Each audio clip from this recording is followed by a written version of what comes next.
नमस्कार दोस्तों। इंडिया की राष्ट्रवादी गवर्नमेंट ने इंडिया की एकता, संप्रभुता व अखंडता को मद्देनजर रखते हुए एक बड़ा फैसला लेते हुए चाइना के 59 ऐप को हमेशा के लिए प्रतिबंधित कर दिया गया है। जहां इसका स्वागत करने वाले लोग इसे चाइना पर बड़ा आक्रमण बता रहे हैं, वहीं डिजिटल सर्जिकल स्ट्राइक तक इसे नाम दे रहे हैं। वहीं दूसरी ओर जो लिबरल्स है, वामपंथी है और जो पवित्र परिवार के हितैषी है, वे इसे केवल जुमला बता रहे हैं। उनका मानना है कि इससे चाइना को कोई ज्यादा नुकसान होने वाला नहीं है, बल्कि इंडिया में ही ज्यादा से ज्यादा बेरोजगारी बढ़ेगी, क्योंकि कई लोग टिकटॉक जैसे प्लेटफॉर्म का यूज करके अच्छा खासा पैसा कमा रहे थे। उनके लिए ये बेरोजगारी बढ़ाने का एक कदम है। अब कई सवाल हमारे सामने आते हैं, जैसे कि क्या वाकई में चाइना के एप्लीकेशन से इंडिया को खतरा था, और क्या खतरा था तो कैसे खतरा था? क्या वास्तव में जो ये एप्लीकेशन है वो इंडिया के डेटा को, यानी इंडिया के लोगों को डेटा को चाइना भेज रहा था, और भेज रहा था तो कैसे भेज रहा था? ये कोई पॉलिसी है या फिर कोई चाइना का ही कोई नियम है या कानून है ऐसा जिससे इन कंपनीज को वहां डेटा देना ही पड़ता है? और भी जैसे कई सवाल है कि बैन होगा तो कैसे होगा, और इन एप्लीकेशन के विकल्प क्या है, साथ ही क्या ये वीपीएन से चल पाएंगे या नहीं चल पाएंगे, और इन पर चीन का क्या रिएक्शन आया है। तो आइए शुरू करते हैं एक एक सवालों का जवाब। इन एप्लीकेशन को बैन करने की कहानी शुरू होती है 2017 में, जब भूटान, इंडिया और चाइना के ट्राइएंगल पर जब चाइना रोड बना रहा था और इंडियन आर्मी ने उसे रोक दिया था। तब युद्ध जैसे हालात हो गए थे। तब रक्षा मंत्रालय ने 48 एप्लीकेशन की एक ऐसी सूची दी थी जिसे इंडियन आर्मी को अपने मोबाइल से हटाना था। यानी 48 एप्लीकेशन में से 38 एप्लीकेशन वही हैं जो आज इन 59 एप्लीकेशन की लिस्ट में शामिल है। इंडिया की गवर्नमेंट का एक फेलियर यह है कि अगर यही फैसला अगर पूरे देश पर उसी समय लागू कर दिया जाता तो इन 3 साल में हमारे कई सॉफ्टवेयर कंपनीज कई एप्लीकेशन बिल्डअप कर चुकी होती, और आज हम सॉफ्ट टेक के मामले में शायद आत्मनिर्भर ही बन चुके होते। आज हम चाइना के ऊपर इतना निर्भर नहीं होते, और ये जो फैसला पहले ही ले लिया गया होता तो आज हम बहुत कुछ आगे चले गए होते इस सॉफ्ट टेक के मामले में। अब सवाल आता है कि इंडियन गवर्नमेंट ने किस कानून के आधार पर यह फैसला लिया है। सन 2000 में बने आईटी एक्ट के आर्टिकल 69 एक कहता है कि अगर कोई भी एप्लीकेशन, सॉफ्टवेयर या कोई भी प्रोग्राम जिससे देश की एकता, अखंडता या देश के लोगों के डाटा को लीक करने का अगर कुछ संदिग्ध अवस्था में पाया जाता है तो उस एप्लीकेशन को या उस प्रोग्राम को हमेशा के लिए बंद कर सकती है। इसी एक्ट का प्रयोग करते हुए इंडिया की गवर्नमेंट ने 59 ऐसे एप्लीकेशन की लिस्ट निकाली है जो लगभग सारे चाइना से हैं। हालांकि गवर्नमेंट ने कहीं भी चाइना का नाम लेकर यह काम नहीं किया है, शायद ये उनका प्रोटोकॉल है, लेकिन सारी दुनिया समझ रही है कि वो ऐसा एक्शन किसके विरोध ले रहे हैं और क्यों ले रहे हैं। हम भी इसको अच्छी तरीके से जानते हैं।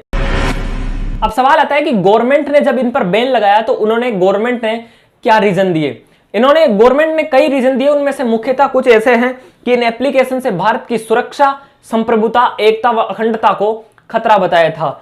इन एप्लीकेशन को जो इंडिया की साइबर क्राइम कोऑर्डिनेशन है वो बार बार इन एप्लीकेशन को बंद करने की सिफारिश कर रही थी। वहीं दूसरी ओर 130 करोड़ इंडियन लोगों के डेटा और उनकी प्राइवेसी को खतरा था। ये एप्लीकेशन इंडिया के डेटा को चाइना में भेज रहे थे, इस कारण भी इन एप्लीकेशन के ऊपर बैन लगाया गया है। वहीं संसद से लेकर सड़क तक लोगों को इन एप्लीकेशन के विरोध में गुस्सा था।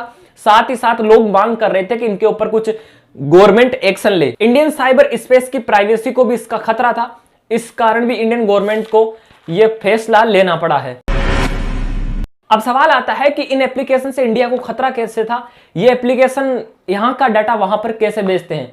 हम आपको बताते कि एप्लीकेशन कंपनी यूजर की फोटोज और वीडियोज की लोकेशन एक्सेस करके उसकी हर एक्टिविटी को ट्रैक करती है और उसका डेटा कलेक्ट करती है, और यूजर की आर्थिक क्षमता और खरीदने के पैटर्न की एक प्रोफाइलिंग करके उसका डेटा कलेक्ट करके चाइना को बेचती है। फिर इस डेटा के अकॉर्डिंग चाइना इंडिया के मार्केट के अनुसार, इसकी डिमांड के अनुसार वो अपनी प्लानिंग करता है और इस प्रकार से ये डेटा वहां पर पहुंचकर इंडिया के ही खिलाफ इस्तेमाल किया जाता है। एक कारण ये भी है कि इंडिया में जितने भी जो ऐप है जो बैन हुए हैं, इनके ज्यादातर एप्लीकेशन के जो सर्वर हैं वो चाइना में बेस है, यानी वहां पर इंडियन गवर्नमेंट चाहकर भी उन पर एक्शन नहीं ले सकती क्योंकि ये सर्वर उनके कंट्रोल में नहीं आते। हालांकि जितनी भी जो कंपनीज के जो एप्लीकेशन बैन हुए वो ये कह रहे हैं कि हम इंडिया के डेटा को कभी भी चाइना पे या किसी दूसरी विदेशी गवर्नमेंट को हम भेजते नहीं है। लेकिन ये सच नहीं है दोस्तों, क्योंकि चाइना का एक स्पेशल लॉ है, चाइनीज इंटेलिजेंस लॉ 2017। आर्टिकल 14 व 16 कहता है कि चाइना में बेस्ड किसी भी कंपनी या चाइना की कंपनी किसी भी देश में हो तो चाइना की गवर्नमेंट जो चाहे वो उसे डाटा देना ही पड़ेगा। कंपनियां चाहे या न चाहे, इससे कोई फर्क नहीं पड़ता कि वो डाटा देती है या नहीं देती, क्योंकि गवर्नमेंट का ये स्पेशल रूल के अकॉर्डिंग उन्हें ये विदेशों का डाटा चाइना की गवर्नमेंट को देना ही पड़ता है, दूसरा उनके पास कोई विकल्प ही नहीं है। अब पॉपुलर एप्लीकेशन की मैथमेटिक्स क्या है ये समझते हैं। ऐसे तो कई एप्लीकेशन है, जैसे यूसी ब्राउजर है, हेलो ऐप है, शेयर इट है, एक्सेंडर है, ब्यूटी प्लस है, CamScanner, Y video, Zoom आदि एप्लीकेशन है। लेकिन इंडिया में जो सबसे ज्यादा पॉपुलर है वो है दोस्तों टिकटॉक। टिकटॉक के लगभग इंडिया में 61 करोड़ से ज्यादा लोग डाउनलोड कर चुके हैं, साथ ही 20 करोड़ से ज्यादा लोग इसके एक्टिव यूजर हैं। आरोग्य सेतु ऐप का प्रधानमंत्री से लेकर कई मंत्रियों तक और सेलिब्रिटियों से लेकर कई बड़े बिजनेसमैनों तक, क्रिकेटरों तक ने इस एप्लीकेशन का खूब प्रचार प्रसार किया था। इसके बावजूद भी लॉकडाउन में आरोग्य सेतु ऐप से ज्यादा लोगों ने टिकटॉक को डाउनलोड किया है। इस बात से अंदाजा लगाया जा सकता है कि जो इंडिया के पीपल्स हैं वो अपनी हेल्थ के प्रति कितने कॉन्शियस है। एक रिपोर्ट के अनुसार लास्ट 5 मंथ में पूरी दुनिया में टिकटॉक 55 करोड़ से ज्यादा बार डाउनलोड हुआ है, उसमें 1.25 करोड़ से ज्यादा लोग इंडिया के हैं, यानी पूरी दुनिया का हर तीसरा टिकटॉक या इंडिया से आता है। और टिकटॉक जितना इंडिया में पॉपुलर है उतना पॉपुलर तो ये चाइना में भी नहीं है। जहां इंडिया में इसके 60 करोड़ से ज्यादा डाउनलोड्स है, वही चाइना में इसके मात्र 20 करोड़ ही डाउनलोड्स अब तक हुए हैं। वैसे देखा जाए तो इंडिया के लिए टिकटॉक एक प्लस पॉइंट भी था। टिकटॉक का इंडिया के लिए प्लस पॉइंट ये था क्योंकि यहाँ के जो दूर दराज गांव हैं जहां पर अभी तक कुछ सुविधाएं नहीं है, वहां पर टिकटॉक के जरिए लोग अपने हुनर को लोगों तक पहुंचा रहे थे, जिसके कारण उनको प्रसिद्धि भी मिली थी, पैसा भी मिला था और फेम भी मिला था। अब उन लोगों के लिए थोड़ी सी तकलीफ होगी, लेकिन जो एक्चुअली में टैलेंटेड लोग हैं वो तो इंस्टाग्राम पर, फेसबुक पर या यूट्यूब पर या स्नैपचैट के ऊपर अपना टैलेंट दिखा देंगे और अच्छा खासा फॉलोइंग बनाकर पैसे कमा लेंगे। अगर वो यूट्यूब पे आएंगे तो उन्हें ज्यादा पैसा भी मिलेगा, हालांकि मेहनत ज्यादा करनी पड़ेगी, कंटेंट अच्छा रखना पड़ेगा, लेकिन आखिरी में जाकर उनको अच्छी अर्निंग भी मिलेगी। लेकिन वे लोग जो सीधा पंचर की दुकान से जाकर टेढ़े मेढ़े मुंह करके, काले पीले नीले बाल करके अपना काम चला रहे थे, दूसरों के डायलॉग की डबिंग करके, उन बेचारे लोगों के साथ क्या होगा, उन्हें शायद वापस पंचर की दुकानें खोलनी पड़ेगी। आप समझ गए होंगे मैं किसकी बात कर रहा हूं। मैं नाम नहीं लूंगा वरना आप समझ जाओगे कि मैं टीम 07 की बात। अब बात करते हैं भारतीय जो स्टार्टअप है उसमें चीन कितने साझेदारी क्यों है। इसके ज्यादातर मुख्य जो कमियां हैं वो इंडिया में है, क्योंकि इंडिया में अभी तक कोई दमदार निवेशक नहीं है। इंडिया में गूगल और सिकोया जैसी कंपनी नहीं है जो छोटे स्टार्टअप को बिल्डअप करने के लिए थोड़ा सा फंड देगी, सहायता करेगी।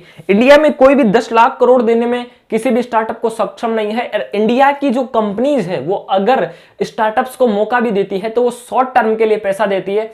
रिस्क बियरिंग एबिलिटी इंडिया की कंपनीज में कम होती है। हम आपको बता दें कि जैसे पेटीएम को 2019 में 3690 करोड़ रुपए का घाटा लगा था, वहीं दूसरी ओर फ्लिपकार्ट को 3837 करोड़ रुपए का घाटा लगा था, लेकिन फिर भी ये कंपनियां चल रही है। अगर इंडिया की कुछ, अगर प्रॉपर इंडिया की या टोटली इंडिया की कोई कंपनी होती तो वो शायद नहीं चल पाती, क्योंकि हमारे अंदर रिस्क बियरिंग एबिलिटी है ही नहीं। अब बात करते हैं इन एप्लीकेशन, 59 एप्लीकेशन अगर बैन हो गए तो फिर इनके विकल्प क्या है, यूजर इनका प्रयोग जो करते थे वो कैसे कर पाएंगे। टिकटॉक, कवाई और हेलो जैसे एप्लीकेशन की बजाय आप इंस्टाग्राम, यूट्यूब, स्नैपचैट, चिंगारी और मित्रों जैसे एप्लीकेशन को यूज में ले सकते हैं। यूट्यूब का अगर आप प्रयोग करोगे अच्छे से कंटेंट के साथ तो आपको इसका ज्यादा बेनिफिट मिलेगा। वही यूसी ब्राउजर की जगह आप गूगल क्रोम का इस्तेमाल कर सकते हैं, शेरिट की जगह फाइल ट्रांसफर का यूज कर सकते हैं, क्लैश ऑफ किंग की जगह आप लूडो किंग प्ले कर सकते हैं। और भी जो ज्यादातर एप्लीकेशन बैन हुए हैं उनके विकल्प के तौर पर दूसरे प्ले स्टोर पर कई प्रकार के एप्लीकेशन जो इंडिया में बने हैं और अच्छे एप्लीकेशन हैं, उनको मैं आपको रिकमेंड करता हूं कि वो आप ज्यादा डाउनलोड करके आप इंडिया का पैसा इंडिया में ही खर्च करें ताकि लोगों को फायदा हो और हमारा भी कोई ब्रांड बने दुनिया में। क्योंकि प्रधानमंत्री नरेंद्र मोदी ने कहा है कि जितने भी ज्यादा जो बड़े ब्रांड बने हैं वो केवल छोटे छोटे और लोकल लोगों के सपोर्ट के कारण बने हैं। तो अपने जो देश के लोग हैं, ऐसी महामारी आई तब इंडिया के ही बिजनेसमैनों ने इंडिया की सहायता की थी, इसलिए इंडिया के जो एप्लीकेशन है या इंडिया के जो प्रोडक्ट्स है हमें उनका ही यूज करके इंडिया को ही फायदा देना है। अब बात करेंगे बैन कैसे होगा, क्या वीपीएन से चल जाएगा या ब्रॉडबैंड से चल जाएगा, ऐसे कई सवाल है। लेकिन इस बार थोड़ा सा सिस्टम अलग है। इंडिया ने की गवर्नमेंट ने गूगल को ऑर्डर किया है कि वो प्ले स्टोर और आईओएस से अपने सारे ये एप्लीकेशन हटा दे। इन एप्लीकेशन को हटाने के बाद गवर्नमेंट इंटरनेट सर्विस प्रोवाइड को ऑर्डर करेगी कि वो इन एप्लीकेशन में डाटा एक्सेस नहीं कर सके, और इंडिया की जो नेटवर्क कंपनीज है वो इन्हें इंटरनेट मुहैया नहीं करवाएगी।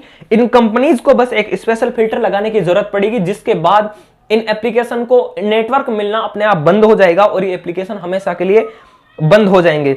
लोगों के दिमाग में चल रहा होगा कि ये तो वीपीएन से चल जाएगा, तो जितना जल्दी हो सके अपने दिमाग से कीड़ा निकाल दीजिए, क्योंकि इस बार गवर्नमेंट ने केवल प्ले स्टोर लेवल पर काम नहीं किया है बल्कि आईएसपी लेवल पर इसको बैन किया है। लोग कह रहे थे कि चाइना को इन एप्लीकेशन की वजह से कोई खास नुकसान नहीं हुआ है और न इंडिया को कुछ फायदा होने वाला है। हम बता दें, अगर चाइना को नुकसान नहीं होता तो चीनी दूतावास को आकर प्रेस कॉन्फ्रेंस करके यह कहना नहीं पड़ता कि हम भारत कैसे अपील करेंगे कि वह अपना भेदभाव भरा व्यवहार बदले, वह चाइना और भारत के बीच आर्थिक और व्यापारिक रफ्तार को बरकरार रखे। चीन के विदेश मंत्रालय ने यह भी कहा कि इंडिया का यह फैसला अंतर्राष्ट्रीय व्यापार और ई कॉमर्स के नियमों के खिलाफ है। अंतर्राष्ट्रीय नियमों को नहीं मानने वाला चीन अगर आज अंतर्राष्ट्रीय नियमों की दुहाई दे रहा है तो आप समझ सकते हैं कि चोट धीरे लगी है लेकिन गहरी चोट है। इसके जो आगे जाकर जो इसका अंजाम होने वाला है वो बहुत बड़ा होने वाला है। हम आपसे अपील करेंगे कि हमारे वीडियो को लाइक करें, कमेंट करें, शेयर करें, सब्सक्राइब करें, और एक अपील हमारे देश के सैनिक ने आपके लिए की है, वो आप जरूर देखिए। धन्यवाद। हाय फ्रेंड्स, हम लोग जा रहे हैं चाइना बॉर्डर पालीन कोलोरियांग, और रोड जो है वो नहीं है, फिर भी इन रोडों के सहारे हमें वहां तक पहुंचना है, क्योंकि एक जगह पर आने के बाद में रोड खत्म हो जाती है, उसके बाद में ऐसे ही पहाड़ों के बीच में से हमें जाना होता है।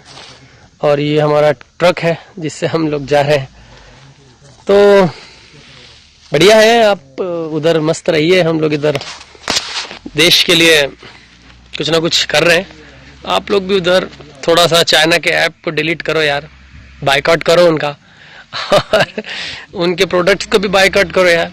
मतलब कि हम लोग इधर देशभक्ति जगाओ अपने दिल में, हम लोग भी देशभक्त की तरह यहाँ पे हैं। इतनी टफेस्ट प्लेस पे हम लोग ड्यूटीज कर रहे हैं। आप घर में रह के उंगलियों से तो उसको बायकॉट कर सकते हो ना, करो यार, अच्छा लगेगा हमको भी, हमारी भी हेल्प होगी। बाय।